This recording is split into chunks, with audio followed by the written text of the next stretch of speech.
Theme parks are always changing. Attractions come and go, restaurants get rebranded, and new franchises take the spotlight. And I love that it celebrates the artistry behind them. 20 years. R.I.P. What is your favorite memory from the Monsters Cafe? Those are all just rumors. From the misty moors of Transylvania to the darkest depths of the Black Lagoon, Universal Pictures has introduced audiences to some of the most iconic monsters in cinematic history. These monsters have not only terrified us on the silver screen, but they have found a permanent home right here in Universal Studios Florida since the 1990s, where they have captivated and terrified guests for decades. Today on Park Pursuit, we are going to embark on a journey through time, exploring the profound impact of Universal's classic monsters on attractions, dining, and shows throughout Universal Orlando Resort. But before we actually do this, we need to talk about where these monsters came from. That goes back over 100 years to the 1920s. The 1920s and 1930s marked a golden era for horror cinema, with Universal Pictures at its helm. Visionary directors like Todd Browning and James Whale, alongside legendary actors such as Bela Lugosi, Boris Karloff, and Lon Chaney Jr., brought to life characters that would become the bedrock of horror storytelling. Their groundbreaking performances, combined with pioneering makeup artistry by Jack Pierce, transformed these figures into, frankly, timeless icons. These films didn't just introduce monsters, they delved deep into themes of humanity, fear, and the unknown, which really set the standard for horror cinema. But before Universal Pictures became the blockbuster powerhouse that we know today, the studio actually was struggling to survive. In the late 1920s, Hollywood was undergoing a massive shift. Silent films were dying, and the Great Depression was hitting the industry hard.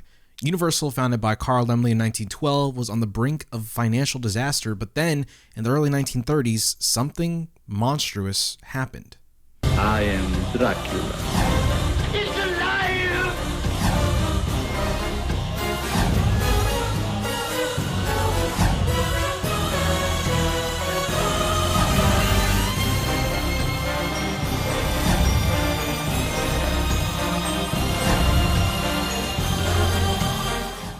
In 1931, Universal released Dracula, starring Bela Lugosi. The film wasn't just a hit, it was a phenomenon. It tapped into audiences' fears and imagination, proving that horror could be a major box office draw. That same year, Frankenstein hit theaters with Boris Karloff's unforgettable portrayal of the monster, which has defined what Frankenstein's monster looks like in almost any piece of media today. These two films put Universal back on the map and cemented horror as a legitimate and profitable genre. The success of Dracula and Frankenstein, Universal doubled down on horror. The Mummy in 1932 introduced us to Boris Karloff's haunting portrayal of Imhotep, a character who has cemented himself in Universal parks today. The Invisible Man in 1933, directed by James Whale, used groundbreaking special effects, and Bride of Frankenstein in 1935 wasn't just a sequel, it was an improvement, and today is widely regarded as one of the greatest horror films of all time. These films brought audiences back to theaters during the Depression and kept Universal alive. Without it, we would not have these parks. At a time when other studios were struggling or shutting down, Universal found its identity in horror, and you can still see that throughout the parks today. The monsters became the studio's lifeline, and throughout the 1930s, 40s, and 50s, the formula continued with The Wolfman in 41, Frankenstein meets the Wolfman in 43, Creature from the Black Lagoon in 54. These films didn't just keep Universal in business. It developed a cinematic universe before that was even really a thing. Without the Universal classic monsters, there might not be a Universal Studios today. In fact, I know there wouldn't be.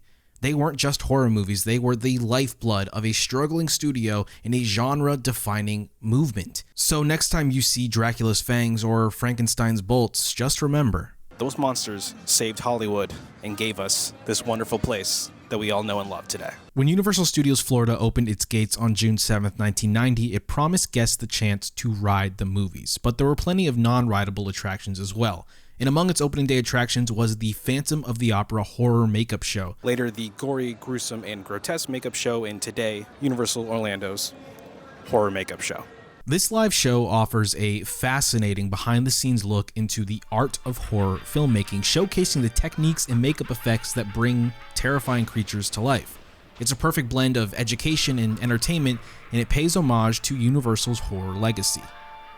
Over the years, the show has evolved, incorporating new technologies and referencing contemporary horror films, like this one.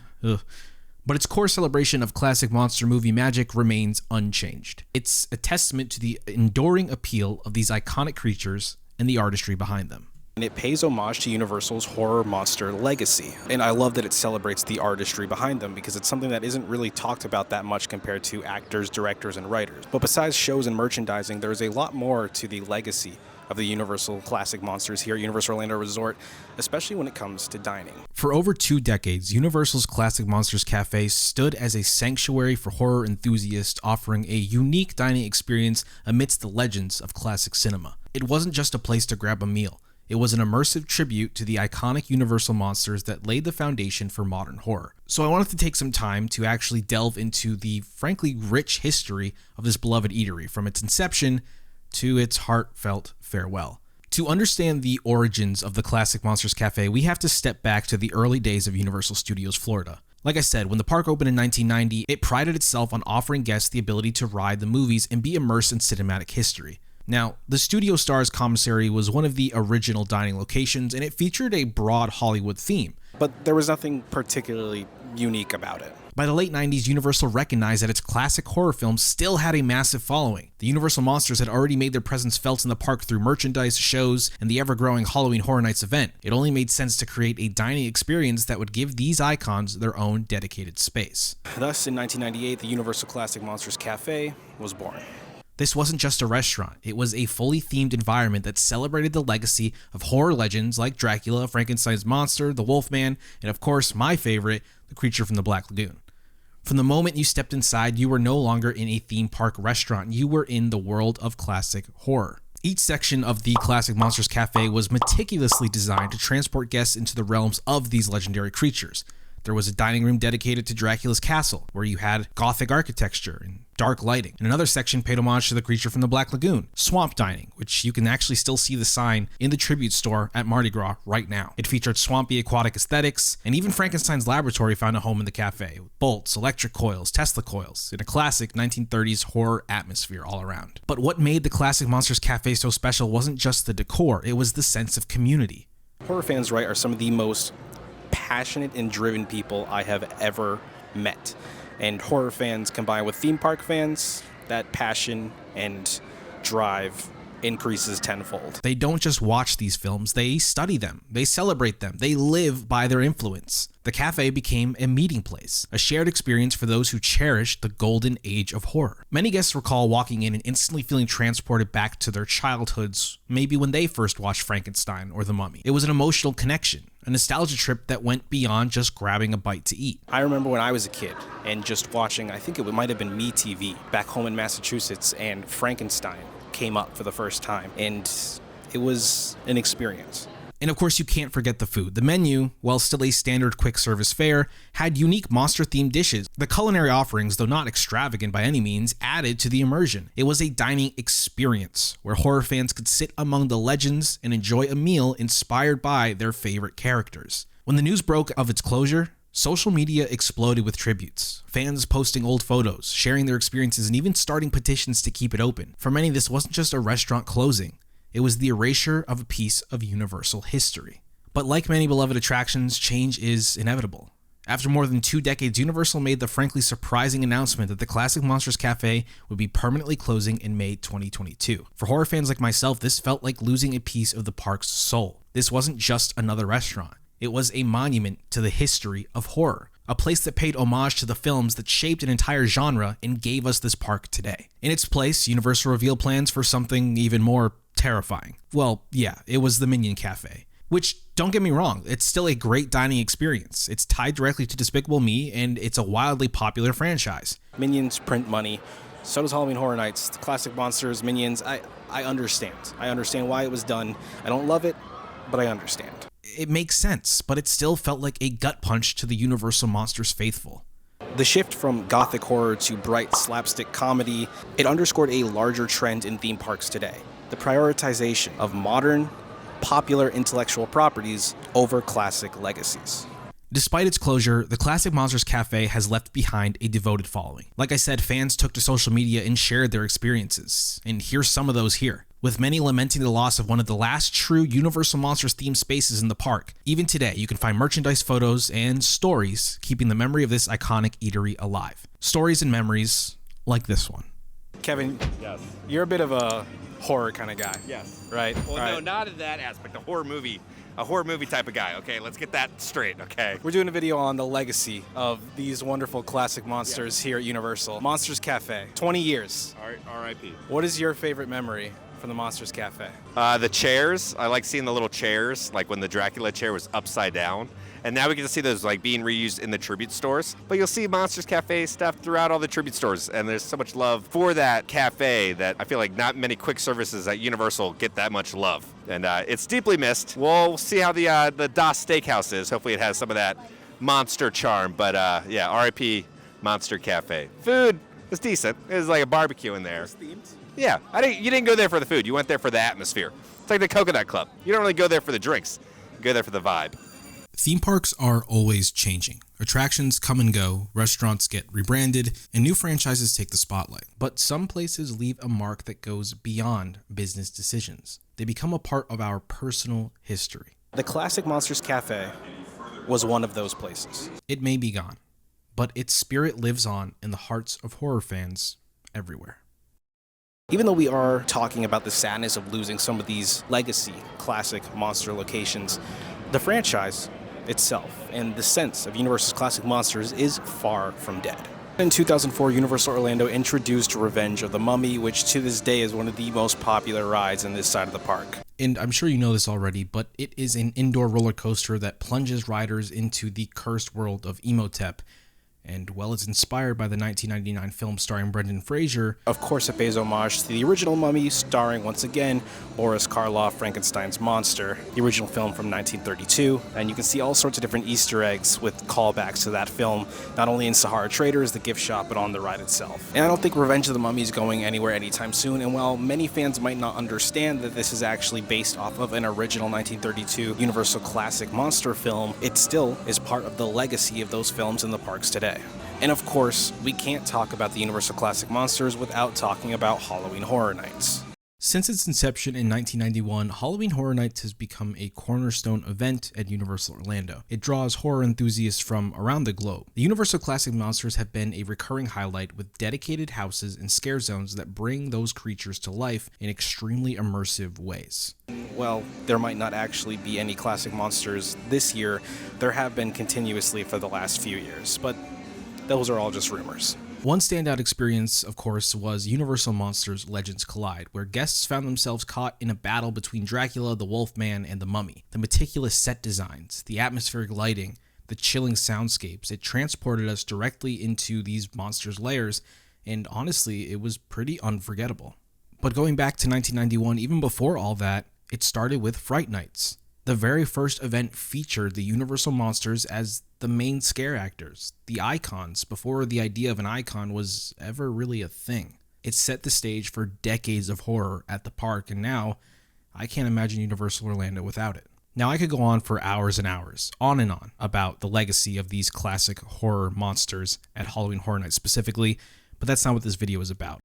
If you guys enjoy this video, let me know. Maybe I'll make a video about Horror Nights and how the legacy of the monsters lives on through there. But for the time being, I want to talk about things that you can find in the park year-round that does pay homage to some of the most amazing creatures in cinematic history. And while we've talked about the legacy so far, what does it look like in the future? Looking ahead, Universal Orlando is set to expand its monsters offerings with the introduction of Dark Universe at the upcoming Epic Universe theme park, which is slated to open on May 22nd, 2025. I will be there opening day. Will you be there? Let me know in the comments below. I hope to see you guys there. This immersive land will plunge guests into the shadowy realms of classic monsters, featuring attractions like Monsters Unchained, the Frankenstein Experiment, and the Curse of the Werewolf Coaster. Now, I don't want to talk about Dark Universe too much right now. Dreamport Productions has an amazing video on why Dark Universe is the most important land coming to Epic Universe. It's a fantastic watch, so make sure you go check that out. I will leave that in the description, or you can click on the iCard here. To summarize, Epic Universe's Dark Universe will be a full-scale gothic horror world, bringing Frankenstein's lab, Dracula's castle, and similar locations to life in a way that we have never seen at Universal before. Plus, we can't forget about Universal's Horror Unleashed in Las Vegas. Once again, I will be there opening day. Will you? Let me know. And that promises year-round terror in the form of haunted house mazes and themed dining, which is a little bit like what we're missing with the Monsters Cafe, but this one will be a little bit more terrifying.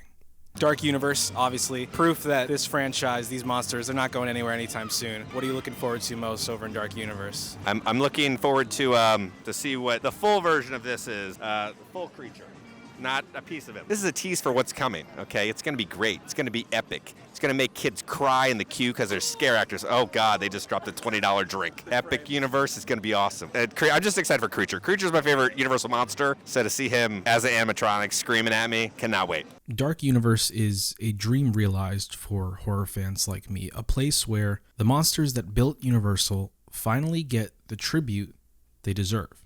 When it was first revealed, I felt this surge of excitement. It's not just another theme park land. It's a love letter to the legends that defined a cinematic genre. The thought of stepping into this misty village and maybe hearing the howl of the Wolfman in the distance or standing beneath the shadow of the windmill, it feels almost surreal. And team member previews are happening now. It's here. It is real. These creatures, the ones that saved Universal Studios in its darkest days, are now being honored in a way that ensures their legacy will live on for generations.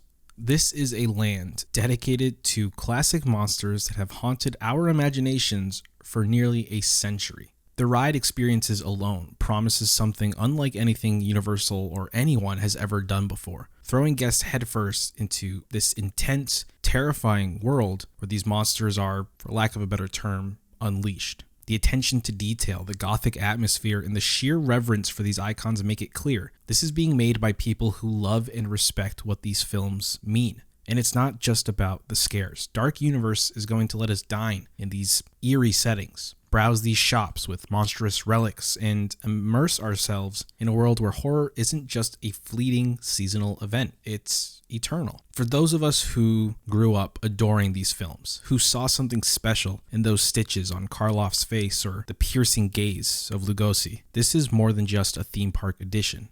It's validation that these monsters still matter, that they are still loved, and that their stories will continue to be told. Dark Universe is a homecoming for horror, and I can't wait to walk through that portal on May 22nd.